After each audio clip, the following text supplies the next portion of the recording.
what we see in America. Now, how do you solve it? Okay. How do you solve it? I'm going to solve it for you right now. So this is how you solve it. Step one, you can have your primary team, whatever that is. Okay. Make sure you find more playing opportunities with other teams, typically in leagues that are not too structured with rules. Does that make sense? I'll just Hispanic leagues, African leagues, pickup. They exist. They've always existed. In the 90s, I was looking for opportunities to play all the time. I had the pizza parlor guy. He's Italian. I convinced him to train me. He trained me like 6 times. But I was always like, I want information, but I didn't have YouTube like you guys have. I was always looking for. On Friday nights, I would go and play in a Polish pickup league. I had a friend, Hajduk, what's his name? Kevin Hajduk. And he was Polish, and he took me where there was Polish pickup. It's everywhere, ladies and gentlemen. That was back in 1992 in Phoenix, Arizona. I was playing in a Polish league on Friday night and then on Sundays, occasional on Sundays. But I was doing that as a kid.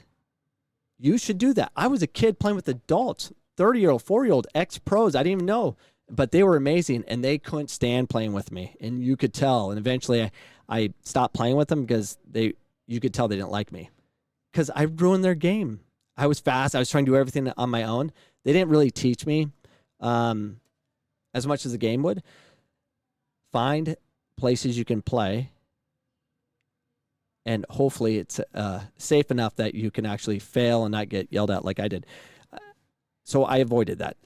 I wish I did that more. You can find pickup games.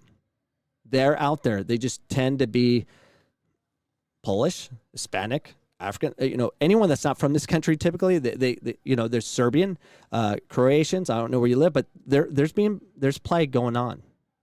There's play, I promise you. Find that. I don't care how old your child is. Find a way to get them to play or develop your own in your neighborhood. So be part of it and play with players that are much older and better than you. So that even if you're not touching the ball, you're seeing what's going on. That's it.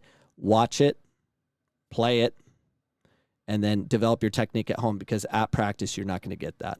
They don't have time to do all that. They have to worry about structure and all these other things. They're not going to be able to do it. So let's look at my video. Here is a training video that I have for you guys. So let's put that on. So now I'm going to show you what I'm talking about. If you're too slow to play the game, you trap it behind your plant foot. Here. Then the ball's in between you.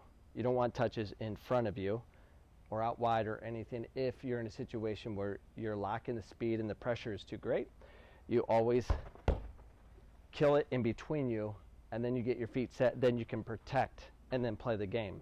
We're always in that situation of here, protect it here, or protect it here, versus this, I see a lot. And then you're always in a situation of collisions. So if you're lacking speed, take a touch in between, and you'll have coaches say, "Oh, don't put it there. You get your legs broken." No, get your legs broken when your touch is always in front of you, with people coming. So if you don't know how to kill the ball and then get your feet set and protect yourself, you're going to have a hard time surviving the game because eventually someone's going to be faster. Hopefully that makes sense. So I'm going to start doing that a lot. And hopefully that does make sense. Create an environment at home that you actually can train. And I'm going to start providing a lot of this. I'm going to get out of this whole politics of soccer. Because it's stressful, like talking about politics and talking about the Rising and Ricky Shantz and all that. It's stressful. It drives me nuts. And I need to stop because I don't need that stress in my life. What's it going to do? Other than I think we need to fight against nut jobs that want to cancel everybody. I think that's just what we have to do. But in the spirit of what I'm good at is teaching technique, how you can survive in the game of soccer and love it for a lifetime is by learning these things. Stack.com, it was great, great article. It does point out the problems we have, but we need to start problem solving right now.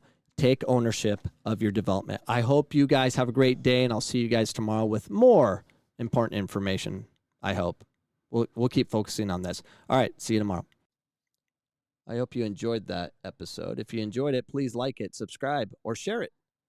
But you can go a step further by going to my soccer store. There's a link down below, or go to coachcameron.com, and you can buy mugs, T-shirts, and a bunch of other items. If you do that, use the promo code CoachCam, one word. Again, it's CoachCam.